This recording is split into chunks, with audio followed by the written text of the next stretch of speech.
देश की राजधानी दिल्ली को दहला देने वाले श्रद्धा हत्याकांड में पुलिस की जांच जैसे जैसे आगे बढ़ रही है, वैसे वैसे एक के बाद एक नए खुलासे हो रहे हैं। मीडिया में आई खबरों के मुताबिक सनसनीखेज हत्याकांड में आरोपी आफताब अमीन पूनावाला ने कत्ल से पहले कई क्राइम वेब सीरीज देखी थी।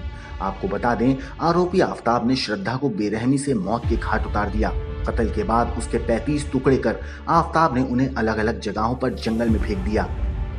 करीब 6 महीने पहले हुई इस हत्याकांड को सुलझाते हुए पुलिस के हाथ पांव फूल गए हैं, लेकिन लंबी तफ्तीश के बाद महरौली थाने की पुलिस ने मामले को सुलझाते हुए आफताब को गिरफ्तार कर लिया है। पुलिस ने आरोपी की पहचान मुंबई के रहने वाले 28 साल के आफताब अमीन पूनावाला के तौर पर की है, जिसे श्रद्धा के पिता की शिकायत के बाद शनिवार को पुलिस ने पकड़ा था। गिरफ्तारी के बाद उसे 5 दिनों की पुलिस रिमांड पर भेज दिया गया।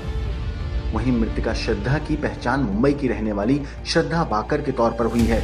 श्रद्धा के पिता विकास मदान वकार ने 8 नवंबर को अपनी बेटी की गुमशुदगी की शिकायत दिल्ली के महरौली थाने में दर्ज कराई थी। उन्होंने पुलिस को जानकारी दी थी कि वो महाराष्ट्र के पालघर में रहते हैं। उनकी 26 साल की बेटी श्रद्धा मुंबई के मलाड में एक कॉल सेंटर में काम करती थी। दोनों की दोस्ती प्यार में बदली और दोनों लिव इन में रहने लगे। जब दोनों के अफेयर की जानकारी रिश्तेदारों को चली तो उन्होंने विरोध किया और इसी विरोध के चलते वो मुंबई छोड़कर दिल्ली आकर रहने लगे।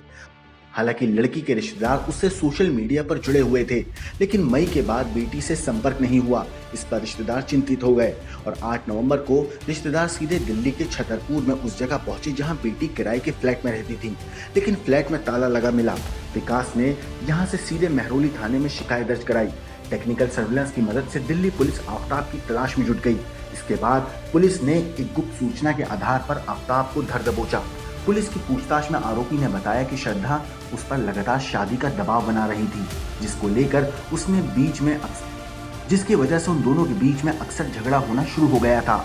आरोपी ने पूछताछ में पुलिस को बताया कि उसने शव के कई टुकड़े कर दिए। इसके बाद वो बाजार से एक बड़ा फ्रिज लेकर आया। उसने शव के टुकड़ों को फ्रिज में रख दिया और करीब 18 दिन तक उन टुकड़ों को दिल्ली के अलग अलग इलाकों के जंगलों में फेंक दिया। बहरहाल आरोपी को गिरफ्तार कर लिया गया है और उसने खुलासा किया कि उसने वारदात को अंजाम देने से पहले डेक्स्टर समेत कई क्राइम वेब सीरीज और फिल्में देखी थी। ब्यूरो रिपोर्ट, क्राइम तक।